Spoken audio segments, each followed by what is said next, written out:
A humble dried fish exporter built the empire that now controls South Korea's economy and dictates the fate of its presidents.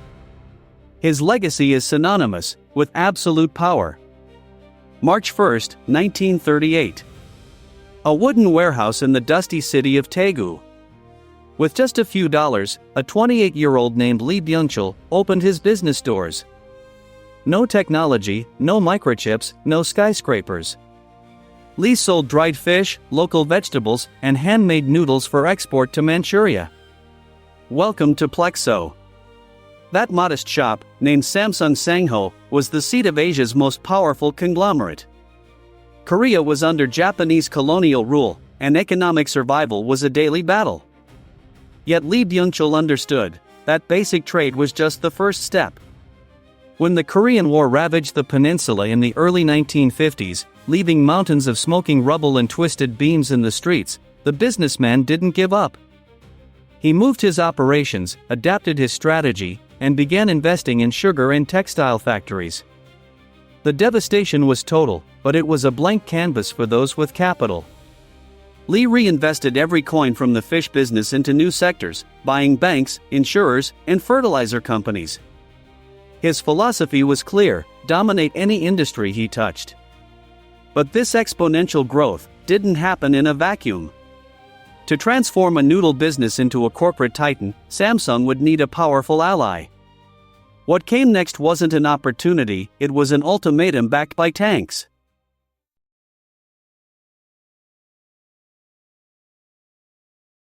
May 16, 1961. Tanks rolled through the streets of Seoul in a relentless coup. General Park Chung-hee, a cold-eyed man with an angular face and always impeccable military uniform, took absolute control of South Korea. The country was one of the poorest in the world, with a devastated agrarian economy and a per capita income lower than many African nations. Park had an obsessive drive: industrialize the nation at any cost, and he knew the government couldn't do it alone. The dictator summoned the country's top businessmen, including Lee Byung-chul of Samsung and Chung Ju-young, the ambitious founder of Hyundai. Park's offer wasn't a suggestion, it was an ultimatum. The state would provide them with loans at near-zero interest rates, guaranteed monopolies, massive tax exemptions, and full protection from foreign competition. In return, these families had to build the heavy industries the regime demanded: steel, shipyards, highways, and electronics. Thus the Chaebol system was formally born, a blood pact between political power and private capital. The businessmen who accepted the deal became untouchable kings, while those who refused were crushed by tax audits and confiscations. Over the next 2 decades, the line between the South Korean government and these megacorporations vanished completely. Hyundai built the national highways, while Samsung laid the foundation for its future tech empire. It was a perfect growth machine. But every machine, when fed on repression, eventually produces blood.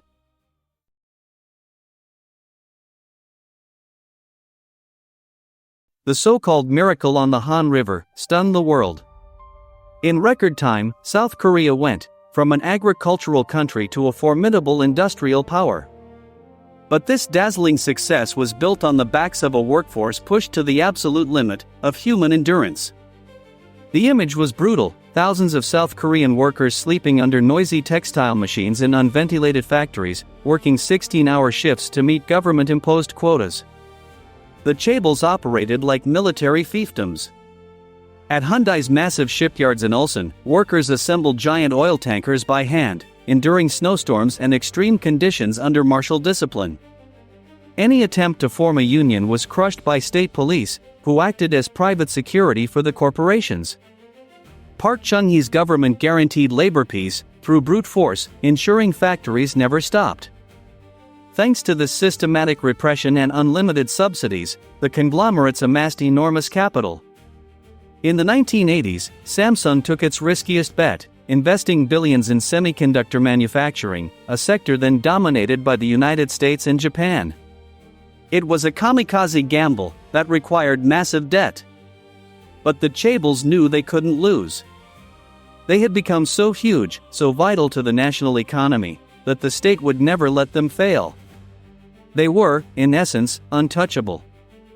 That certainty of financial impunity was the trap they built for themselves, and in 1997 it snapped shut on an entire nation.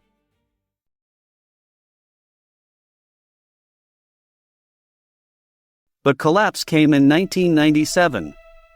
The Asian financial crisis shattered the illusion of endless prosperity and exposed the rot in the system.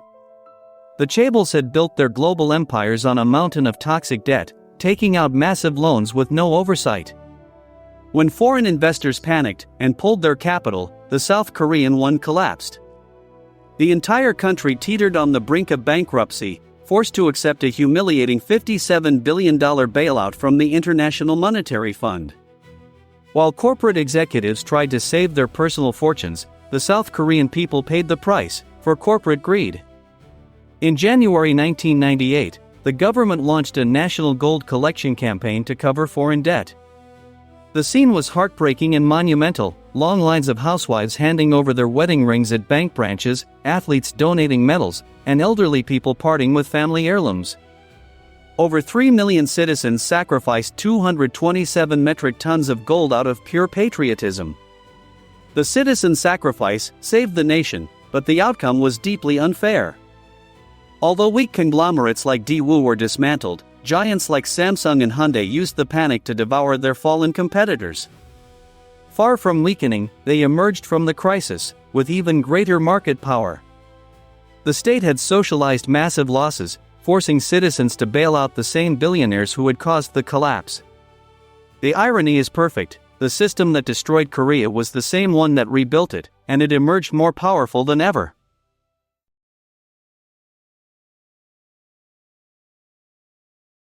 Today, South Korea is known internationally as the Republic of Samsung. The current numbers are staggering and defy any logic of free market.